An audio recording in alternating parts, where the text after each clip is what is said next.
Welcome back channel good cinemas. ഈ ഒരു channel നിങ്ങൾ ഇതുവരെയും സബ്സ്ക്രൈബ് ചെയ്യാത്തവരാണെങ്കിൽ ഒരു പ്രാവശ്യം ചാനൽ ഒന്ന് സബ്സ്ക്രൈബ് ചെയ്യുന്ന കാര്യം പരിഗണിക്കുക. അപ്പോൾ തന്നെ ഈ വീഡിയോ കാണുന്നതിന് മുമ്പ് ഒന്ന് ലൈക്ക് ചെയ്ത് സപ്പോർട്ട് ചെയ്യുക. ധനുഷിന്റെ ഏറ്റവും പുതിയൊരു സിനിമ തിയേറ്ററിലൊക്കെ അത്യാവശ്യം നല്ല രീതിയിൽ റണ്ണിങ് സക്സസ്ഫുൾ ആയിട്ട് ഓടിയ ഒരു ചിത്രം അതിപ്പോൾ OTT പ്ലാറ്റ്ഫോമിലൂടെ നമുക്ക് മുമ്പിൽ എത്തിയിരിക്കുകയാണ്. ഈ ഒരു ചിത്രത്തെ സമീപിച്ച എൻ്റെ ഒരു ഒപ്പീനിയൻ ഞാനിവിടെ പറയുകയാണ്. ഒരു എൻഗേജ് ആയിട്ട് തന്നെ ചിന്തിപ്പിച്ചുകൊണ്ട് മുമ്പോട്ട് പോകുന്ന ഒരു സ്റ്റോറി ലൈനപ്പാണ്. അതുപോലെ തന്നെ ധനുഷ് എന്ന് പറഞ്ഞ നായകന്റെ പെർഫോമൻസ്, കാരണം അദ്ദേഹത്തിന് ഒരുപാട് അഭിനയത്തിന്റെ സ്കോപ്പുള്ള ഒരുപാട് സിനിമകൾ നമ്മൾ കണ്ടിട്ടുണ്ട്. സമീപകാലത്തായിട്ട് ഇറങ്ങിയ ഒരുപാട് ചിത്രങ്ങൾ ഏറിട്ട് തന്നെ വ്യത്യസ്തമായിട്ടിരിക്കുന്ന ഒരു സിനിമയാണ്. ധനുഷ് എന്ന് പറഞ്ഞ നായകൻ അഭിനയത്തിന്റെ കാര്യത്തിലാണെങ്കിലും ബാക്കി എന്തിന്റെ കാര്യത്തിലാണെങ്കിലും 100% പെർഫെക്റ്റ് ആണ്. അദ്ദേഹത്തിന്റെ രീതിയിലുള്ള ആ ഒരു ആക്ടിങ്, അതിനൊന്നും യാതൊരുവിധ കോംപ്രമൈസും ഈ ഒരു ചിത്രത്തിനുമില്ല. പക്കയായിട്ട് തന്നെ ചെയ്തിട്ടുണ്ട്.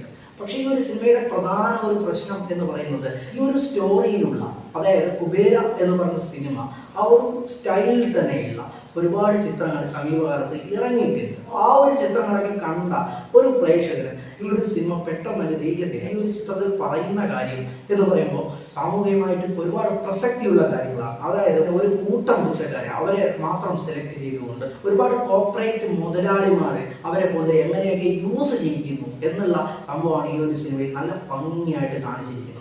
അതുപോലെ തന്നെ ഇതുപോലുള്ള ഓരോ പകൽക്കൊള്ളൽ, അതായത് ചോദിക്കാനും പറയാനും ആരുമില്ലാത്ത വ്യക്തികളെ എന്തും ചെയ്താലും ഒരു പ്രശ്നവും ഇല്ലല്ലോ എന്നുള്ള പകൽക്കൊള്ളകൾ ഉണ്ടോ എന്നത് ഈ ഒരു സിനിമയിൽ ഒരു ക്വസ്റ്റ്യൻ മാർക്കായിട്ട് തന്നെ നിൽക്കുകയാണ്. അത്രയ്ക്കും സാമൂഹിക പ്രസക്തിയുള്ള ഒരു സംഭവമാണ് ഈ ഒരു സിനിമയിൽ സ്റ്റോറി ലൈനപ്പ് ആയിട്ട് വന്നിരിക്കുന്നത്. ഈ ഒരു സിനിമയിൽ തെലുങ്കിൽ നിന്ന് നാഗാർജുനയും അതുപോലെ തന്നെ രശ്മിക മന്ദാനയുമാണ് പ്രധാന വേഷങ്ങളിലേക്ക് എത്തിയിരിക്കുന്നത്. അവരുടെയൊക്കെ ക്യാരക്ടർ 100% നീതി പുലർത്തി തന്നെയാണ് ചെയ്തിരിക്കുന്നത്. നല്ല രീതിയിലുള്ള പെർഫോമൻസ് കാര്യങ്ങളൊക്കെ നമുക്ക് ഇതിൽ പ്രതീക്ഷിക്കാം. 1.5 മണിക്കൂർ നമുക്ക് നല്ല രീതിയിൽ എൻഗേജ് ചെയ്യാൻ പറ്റിയ എല്ലാ സാധനങ്ങളും ഈ ഒരു സിനിമയിൽ ഉണ്ട്. അതുകൊണ്ട് നിങ്ങൾ ഈ ഒരു ചിത്രം കാണാൻ ആഗ്രഹിക്കുന്നുണ്ടെങ്കിൽ ഇപ്പോൾ OTT പ്ലാറ്റ്ഫോമിൽ ഈ ഒരു സിനിമ ലഭ്യമാണ്.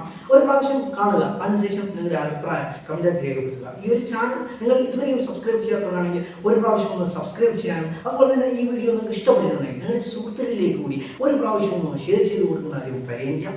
അടുത്ത നല്ലൊരു വീഡിയോ ആയിട്ട് കാണാം. Good bye.